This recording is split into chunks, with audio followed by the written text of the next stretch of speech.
Dito sa munting barangay, sa bayan ng Lopez, may nadiscover kaming gumagawa ng mga produkto na gawa sa bao.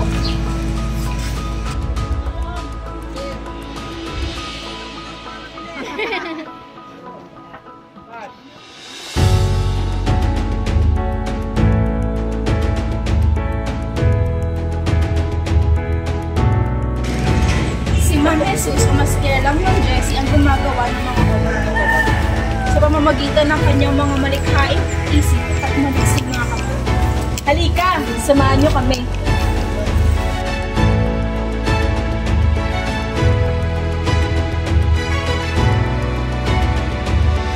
Baliktad daw. So, nandito po tayo ngayon sa munting barangay sa Lopez kung saan pupuntahan po natin yung obra na ginagawa po na gawa sa bao. Siya po si Mang Jesus o mas kilala sa Mang Jessie. Siya po yung gumagawa ng mga obra sa pamamagitan ng kanyang malikhaing isip at may likas na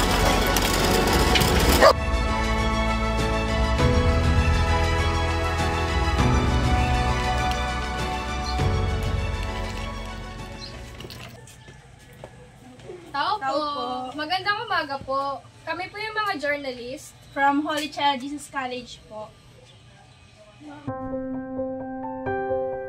Naabutan namin si Mang Jessie na nagkakayod ng bao gamit ang machine. Sa aming pagbisita ay bumungad na agad ang isang payak at simpleng pamumuhay.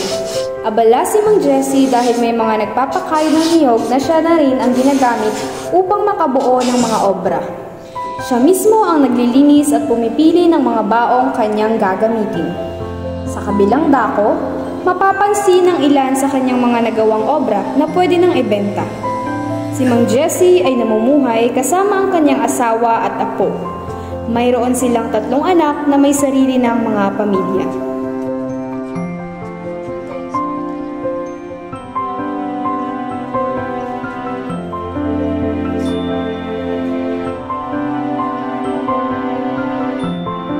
Gamit ang kanyang malilikot na mga kamay at malikhaing pag-iisip, ay nakagagawa si Mang Jessie ng mga bagay na may iba't ibang disenyo.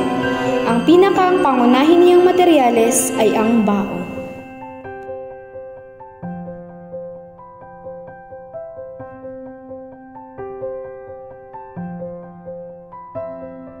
So, magandang umaga po. Kayo po si Mang Jessie. Ano po? So, ilang taon na po kayo, Tay? 57. So, sa inyo po, tatay, paano po nagsimula yung ganitong business niyo po? Yung paggagawa po ng mga kakaibang produkto na gawa sa bao? Ito lang, libangan lang. Libangan. Una. Nung panahon ng pandemic, diba, hindi na yung nakakalabas. Yun, doon nung nagsimula yung bao. Isilabas ko, nabibinta. Sabi ko, maganda pala.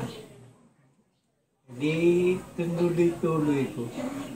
Mula 2019. Yung simula po talaga ng pandemic? Oo. Ay, bakit niyo po naisipan na sa bao po? Simula po sa bao? Wala, kalikutan lang ng isip. Kaya na simula. Tapos ayan. Ngayon ganyan na kaganda. So, tatay, ano-ano po yung mga materials na ginagamit po sa paggawa ng inyong mga obra? Bao. Ito. Bao. Bao lang ang kwan. Ginagamit ko. Saka itong kispisan, liha. Yung pampakinis po? Oo, pampakinis. Saka glue. Pangdikit. Ano po yung mga pangkulay niyo po dun sa bao? Wala. Purong varnish lang. Bali, magkano po ang pinakamababang presyo at pinakamahal na binebenta niyo po? Hindi ako nagpipresyo. Nasa kanila kung pag nagandahan sila, iyon lang ang kwan ko, ang ginawa. Depende po sa Depende sa kanila. Merong nagbibigay ng 150, may 200, bawat isa. Magkano po yung pinakamataas po na nakuha nyo dun sa pagbabayad po nila sa produkto na inyong ginawa? Yung lampshade. O, nawala yung lampshade. Magkano po ang Noon ay 1.5. Malaki po yung lampshade. Malaki. Ganyan kalaan. Mga ilang ano po yung ginawa? Mga ilang araw po or weeks? Mga siguro nasa isang linggo mahigit. Matagal din po. Alam mo, sobrang tipid po ng paggagawa ng isang produkto. Pagbabayad nila sa nagustuhan nila, depende sa pagkakayari. Pagkakuan, hindi. Pag talagang maganda, bibigay naman ng kuan. Lahat naman po ay Mataas na donasyon. through donation na lang po, hindi na lang po kayo nagpe-pressure. Oo. So, yung mga ginagawa niyo po is na ilalabas niyo din po, like may event, kanya binibenta niyo rin po sa merkado, ganyan. Na parito sila. Pag kailangan nila, hindi ginagawa ko. Kagaya ng sa pamaypayan, saka sa nyug-nyugan. Layo na po ng Nakakarating doon.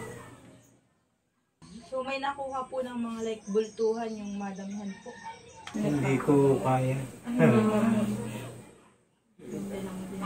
Mga tagal pa bago makagawa ng marami. Mga pere yung mga pan, mga liliit lang. Yan.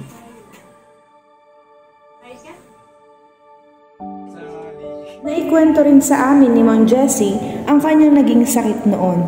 Siya ay na mild stroke sa edad na 35. Dahil sa pangyayaring ito ay hindi na siya kasing lakas at liksi tulad ng dati. Hirapan na din siyang magbuhat ng mga mabibigat na bagay, kaya sa munting gawaing bagay na lang niya nilalahad ang kanyang suporta sa mga gawaing bahay. At isa na dito ay ang panggagawa ng mga bagay na gawa sa baon ng niyog. Magmula noon ay mas naging porsigido siyang mabuhay at gawin ang mga bagay na nagpapasaya sa kanya.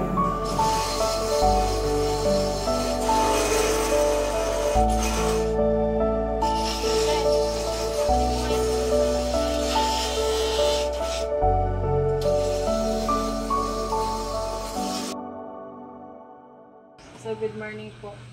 Paano po nakakatulong sa inyo sa pang-araw-araw yung pagtitinda niyo po ng inyong mga produkto na gawa sa bao? Nakakatulong naman sa amin, lalo na sa pang-araw-araw na gastusin. Nakakatulong, nakakasurvive naman. Ano pong benefits nung nag-start po kayo ng paggagawa ng obra po ay galing sa bao? Yung kagaya nun, nung nakakabili kami ng mga pagkain, yung mga pangangailangan sa pang-araw-araw na ano namin. Tapos yung iba pang mga gastusin, nasasagutan. So, sa paggagawa po ng produkto na gawa sa bao, katulong din po ba kayo ni tatay paggagawa? Hindi, bali ako lang yung nag-aano. Halimbawa, nag-aano ng bao. Hindi ko kaya yan. Hindi ko kaya. Si tatay lang po talaga yung Oo, gumagawa siya lang sa talaga ang ano ng paggawa. Bali, yung mga pinanggagalingan ng nyo. Ilang days or weeks po ba inaabot paggagawa ng isang piraso po? Depende sa ano ng obra. Kung ano yung halimbawa medyo mahirap, inaabot ng 3 araw. So, ano po yung naging struggle po ni tatay nung bago po siya makagawa? Yung ano, palibasa pagkain ko, walang yun. Hindi ko siya makakagawa. Kapag wala pong deliver ng Hindi talaga makagawa.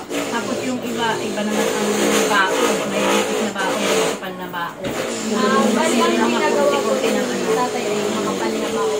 Oo, pangkaraniwan. So, ano po yung nangyayari doon sa mga maninipis na bao? Hindi na pwede, ulingin na lang yun. Ulingin na lang. Mga panggato. So, kayo rin po ang gumagamit sa mga panggato? Oo, okay na, ibenta. Pwede naman ibenta.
Mula sa mga baong ito ay gumagawa si tatay ng mga obra na gawa sa baon ng niyog at ginagawa niya ito dito sa mga kita niya. May mga iba't ibang uri at iba't ibang ano siya. Ano po ito? Dak! Maganda yan siya. Maganda yan siya. Alkansya yan. Maganda yan siya. Alkansya siya. Tingin. Ang ganda. Di may ari na po ng mga yun o display. Meron na yan. Ano may Order yan. Magkano kung ganun? Depende Ulit-ulit nga. Kung i-rate. Kung i-relate Yung puha nila. Ito ba ay ano, parang kumpas ng buhay. Paggawa ito ng mga Mormon. Wow. Ang nagpagawa. So parang ibig sabihin po ay may yung sa ibang na order ay may meaning sa kanila. Oo. Yung mga ganun. Oo. Marami ng alkansya siya. Alkansya siya. So, pwede siyang pa-customize, no? Kunyari, gusto mo ng design na ano, yun. Wala siya. Wala kayo, hindi nilabot yung ano, belt. Ah, may belt po? Belt. Lahat Wala na nang madali. klase ng Iyak ba yan? Mhm. Ako din, ganun. Pero mas expensive. Parang nakakaano naman kuhaan ko ng laman kapag Sirain na. Hirap. Tira mo yung butas niya. Ano? Wala, parang di mo Ano na. yan eh, yung hawak mong yan ay ano, parang organizer yan. Oo, organizer. Lagayan nga siya ng ballpen. You see this? Dinidisplay niyo dito. Mukha ni ano. Kasi ito. Ilagay ng mga laruan. Ang bata. Eh, kaya na eh. Bakit?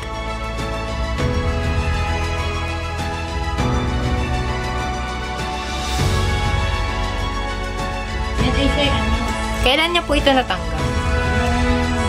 Ano siya sa kalawang niya, turo. Kinuha siyang ano. Judge po. Hindi, nagturo talaga siya. Ah, Paggawa niya parang niya. like Parang speaker. livelihood production. Sabi, meron daw. Ay, oh. 2020.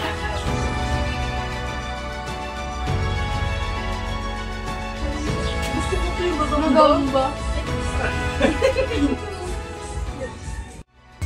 Makikita po natin ang mga ilan sa mga gawa ni tatay. So, ito po makikita niyo. Iba't ibang uri. Ito gawa siya sa, inspired siya sa apago, sa duck. So, ito naman po kasunod ay gawa siya sa bao na kwagoang shape or style. Ito pinaka-favorite ko.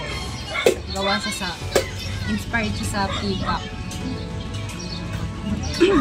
Meron din ditong inspired sa daga.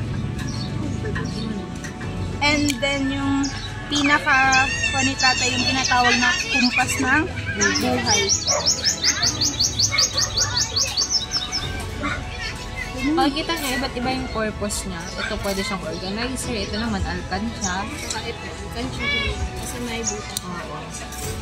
So, marami siyang pwedeng maging benefits. Pwede din pang display.